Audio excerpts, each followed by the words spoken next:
창세기 41장. 그로부터 2년 후에 바로가 꿈을 꾸었습니다. 그가 나일 강가에 서 있었는데 아름답게 생긴 살진 암소 7마리가 강에서 올라와 갈대풀을 뜯어먹고 있었습니다. 그 뒤에 흉측하고 마른 암소 7마리가 뒤따라 강에서 올라와 강 둑에서 이 소들 옆에 서 있었습니다. 흉측하고 마른 암소들이 아름답게 생긴 살찐 암소 7마리를 잡아먹어버렸습니다. 그리고 바로가 잠에서 깨어났습니다. 바로가 다시 잠이 들어 두 번째 꿈을 꾸었습니다. 한 줄기에 토실토실한 좋은 이삭 7개가 자라고 있었습니다. 그런데 보니 마르고 동풍에 시든 이삭 7개가 싹텄습니다. 그리고 마른 이삭들이 토실토실하고 굵은 이삭 7개를 삼켜버렸습니다. 그리고 바로가 잠에서 깨어나 보니 그것은 꿈이었습니다.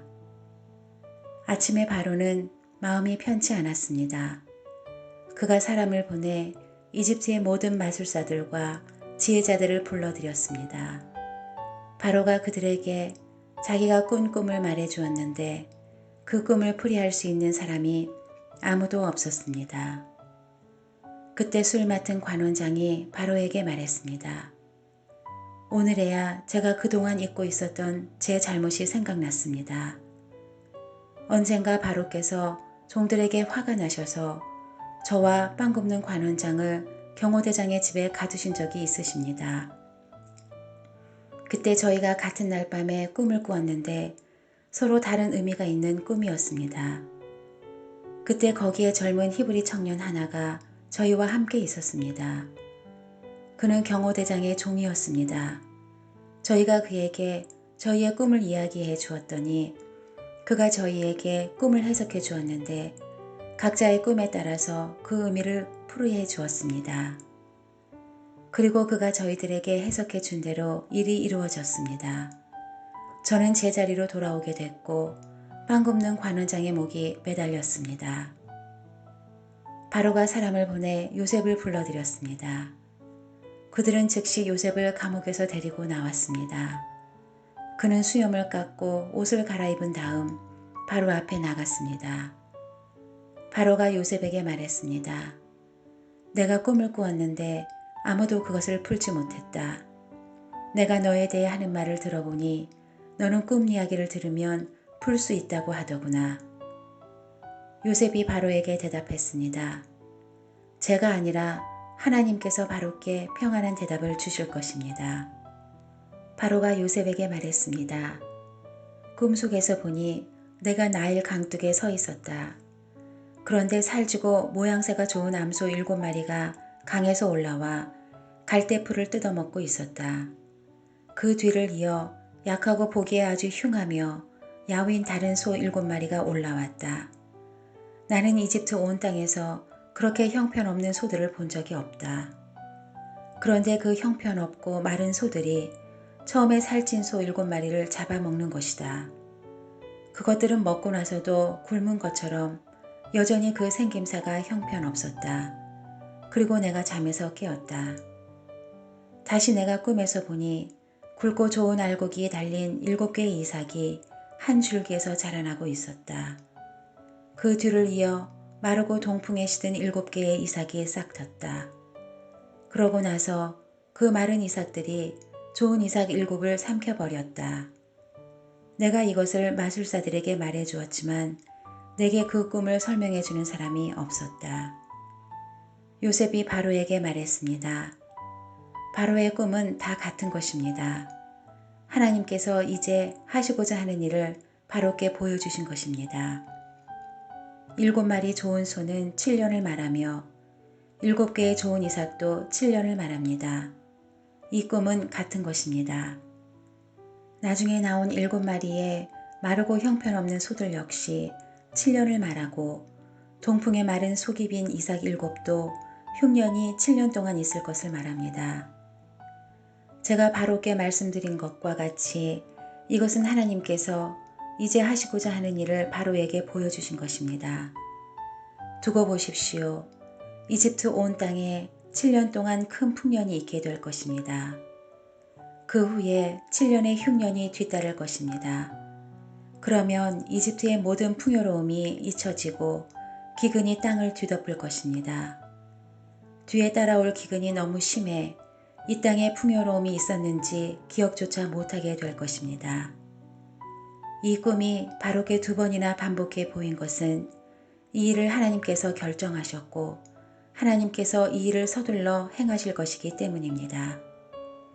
이제 바로께서는 분별력과 지혜가 있는 사람을 찾아 이집트 땅 위에 세우십시오. 바로께서는 이렇게 행하십시오. 온 땅의 감독들을 임명하시고 7년의 풍년 동안 이집트에서 추수한 곡식의 5분의 1을 거둬들이게 하십시오.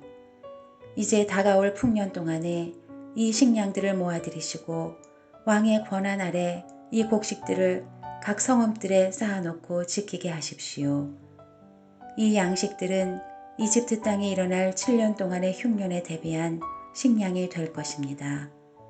그러면 이 땅이 흉년으로 망하는 일이 없을 것입니다.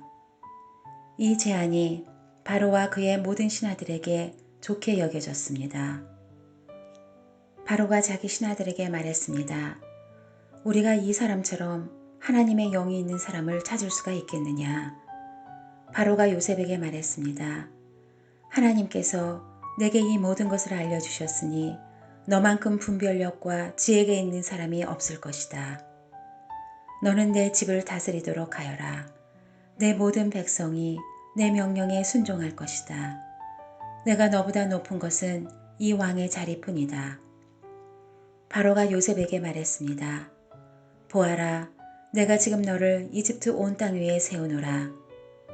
바로가 자기 손가락에서 반지를 빼 요셉의 손가락에 끼워주고 고운 삼배로 된 옷을 입히고 그 목에는 금목걸이를 걸어주었습니다. 그는 또한 요셉을 자기의 2번째 수레에 태웠습니다. 사람들이 요셉 앞에서 무릎 꿇고 절하라고 외쳤습니다. 이렇게 해서 바로는 요셉에게 이집트 온 땅을 맡겼습니다. 바로가 요셉에게 말했습니다. 나는 바로다. 내 말이 떨어지기 전에는 이집트 온 땅에서 자기 손이나 발을 움직일 사람이 없을 것이다. 바로가 요셉에게 사브낫바네아라는 이름을 지어 주었습니다. 그리고 온의 제사장인 보디베라의 딸 아스낫을 그에게 아내로 주었습니다. 요셉이 이집트 땅을 다스렸습니다. 요셉이 이집트 왕 바로 앞에 서게 됐을 때 그의 나이 30세였습니다. 요셉은 바로 앞에서 나와 이집트를 두루 살피고 다녔습니다. 땅은 7년의 풍년 동안 풍성하게 많은 소출을 냈습니다. 요셉은 그 7년의 풍년 동안 이집트에서 생산된 모든 양식을 거두어 여러 성에 쌓아두었습니다. 그는 각 성의 주변에 있는 밭에서 거둔 양식들을 각 성에 저장해 두었습니다.